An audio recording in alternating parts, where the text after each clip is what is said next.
During worship, God brought back to my mind a man I knew when I was in college. His name was Louie, and he used to come on the University of Florida campus, and there was a place where we had just like a free speech area. And so whenever we would be in public and doing evangelism, or whenever I occasionally did some kind of public preaching, that's always where it was, because you were allowed to do it on campus. And Louie was always there. It was clear he wasn't a student. He was probably in his mid-30s. He looked sort of bedraggled. We knew he lived in a van, a gray, sort of ugly old conversion van, and he lived out in the woods, but he would come on campus. He wasn't good with words, but he made these signs. You know that guy, the guy with the signs. And so he would walk around campus with these signs, like, I don't remember what they said. The end is near, God loves you. These are the kinds of things he would write. They weren't hurtful. They were just little bits of the Bible that he would put on big signs, and he would just walk around campus. And I don't know, maybe something about me at the time, maybe I held more of this sort of missionary spirit. Maybe I felt a little closer to a sinner being saved by Jesus. And I loved this guy. I loved him. I remember going up to him and just being like, tell me your story. What do you do here, man? Because I'm trying to decide, is he an ally with me or not? Because people didn't like me. People spit on us. And some people heard the good news and received it, and some people didn't, and some people were neutral. That's just the world. People are going to respond the way they're going to respond. But there was something about, like, who is this guy with the signs? And everybody hated him. Everybody was like, what is this nut job doing on our campus?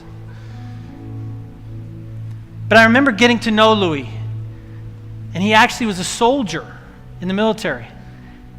And he was in some sort of, either he was injured or something happened, and he got brain damage. And so he was very simple, like he had a diminished mental capacity. And because of that, he received a little bit of disability, just enough to survive, him and his dog in this van out in the woods. And I'm like, Louie, why do you do this? Why do you make signs? And this is what he said to me. He said, Brian, I'm not smart like you. I can't talk like you, but I can make signs. And I love Jesus, and I want these students to know that he loves them.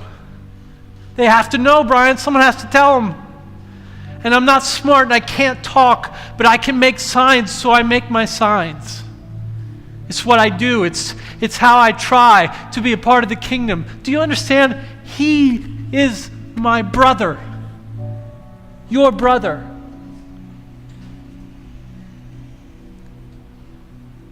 And I'd rather be ridiculed by his side for loving people enough to feebly try to tell the truth about a loving God that came to human beings, took their form, and died for them.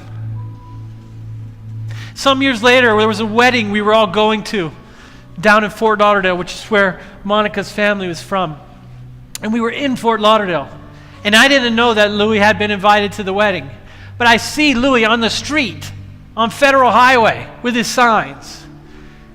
And we're like, oh my God, so pull over. So we pull over. We're like, Louie, what are you doing in Fort Lauderdale with your signs? What are you doing?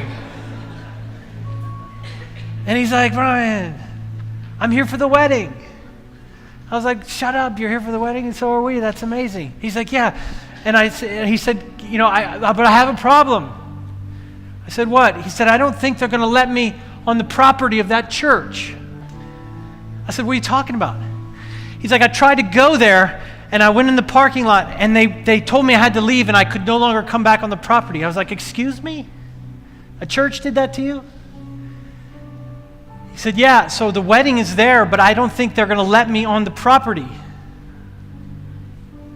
I said, Louie, why?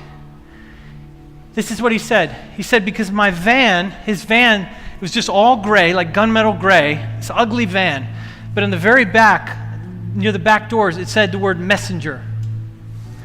And he said, my van says messenger, and they think I'm saying I'm a messenger from God, and I'm going to come there and picket them or something, and they say I'm not a messenger from God, and I have to leave their property, and I can't come back to their property. I'm like, did you do something? Did you picket a service or something, or did you make a scene? He's like, no, never. And he actually, the pastor of the church at the time, he had all this honor and respect for.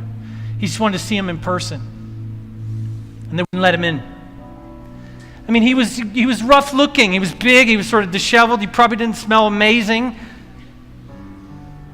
But they wouldn't let him in because his van said messenger. You know, I said, yeah, what? Louie, I always been meaning to ask you, why does your van say messenger? He said, because I bought it. It was a used messenger van.